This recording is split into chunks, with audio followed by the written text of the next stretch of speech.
রমজান মাস আসলে পৃথিবীর সকল দেশে জিনিসপত্রের দাম কমে যায়, একমাত্র বাংলাদেশেই জিনিসপত্রের দাম বেড়ে যায় কেন? কারণ কি? প্রথম কারণ হচ্ছে আমরা জাতি হিসেবে খুব লোভী জাতি।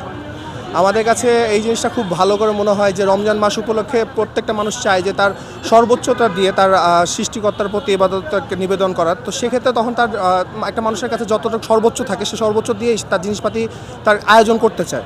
এই আয়োজনের সময় আমাদের দেশের মানুষজন মনে করে যে যেহেতু সে খাবেই, যেহেতু সে হবে, তাহলে আমার জিনিসগুলো আমি বিক্রি করে দিই। কিন্তু একটা সাধারণ নলেজ মানুষের মধ্যে এটা আসে না যে আমি যদি স্বাভাবিক দামে রাখি আমার কিন্তু অটোমেটিকলি আমার বেচাটাও বেশি হচ্ছে। আলটিমেটলি কিন্তু যদি বেশি দাম না বাড়িয়ে আমি যদি আমার যেটা স্বাভাবিক দাম সেই স্বাভাবিক দামটাই রাখি, অটোমেটিকলি কিন্তু আমি আমার টার্গেটটা পূরণ করতে পারবো। কিন্তু হ্যাঁ, একটু চাপ দেওয়ার কারণে হয়তো আপনি সাময়িকভাবে একটু বেশি টাকা কামাইতে পারেন, কিন্তু এটা জুলুমের জায়গায় চলে যায়। যে জায়গা থেকে আমি মনে করি যেটা খুব বেশি মানুষজন করে কিছু এক সংখ্যাগরিষ্ঠ সিন্ডিকেটের হাতে, যে সিন্ডিকেটরা চায় যে তারা অল্প সময়ের মধ্যে যতটা পারে কামাই নেওয়ার কথা।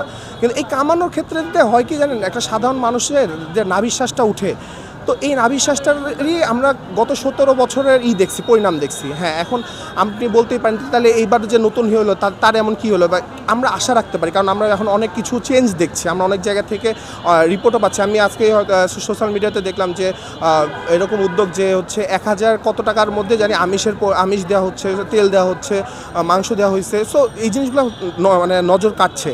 তো যেহেতু আমাদের দেশ রেভলিউট হয়েছে, আমাদের দেশের সব কিছু রিফর্ম হচ্ছে আস্তে আস্তে, তো আমি আশা করবো যে এই জিনিসগুলো মানে ঠিক হবে তাড়াতাড়ি। আর হচ্ছে যেহেতু রমজান মাস চলছে, যেহেতু সবার সৃষ্টিকর্তার প্রতি একটা ডিভোটেড হয়েছে, আমরা সবাই একটা আমাদের ধৈর্যের জায়গা থেকে আসছে, আমার মনে হয় যে সবার মধ্যে একটা সুবুদ্ধি জাগ্রত হবে। আর যেটা কালো সিন্ডিকেট হাত রয়েছে সেই জিনিসগুলো হয়তো আমরা দেখবো যে খুব তাড়াতাড়ি সেটা নাই হয়ে গেছে। বাংলাদেশের মানুষ লেবাসের ধর্মে বিশ্বাসী। আমি আজকে পাঞ্জাবি পরবো, তাহলে আমি আজকে মনে হয় 5 ওয়াক্ত নামাজই পড়ছি।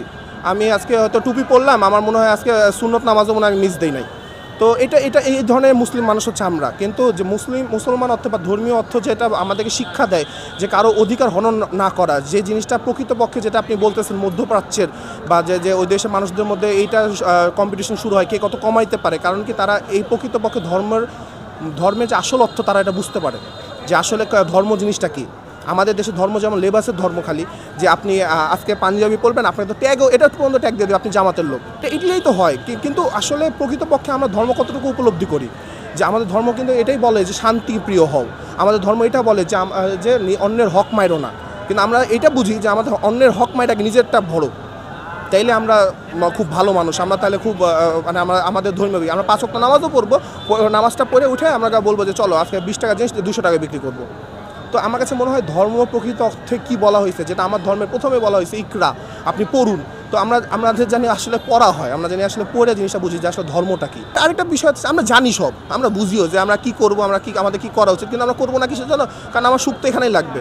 আমি জান্নাতে যে পাবো কিনা তার থেকে ভালো আগে এখানে জান্নাত বানাইনি, এই ধরনের টেন্ডেন্সি আমাদের মধ্যে অনেক আছে। এটাও আমি বিশ্বাস করি যে জাতিগতভাবে হয়তো আমাদের একটু সমস্যা আছে।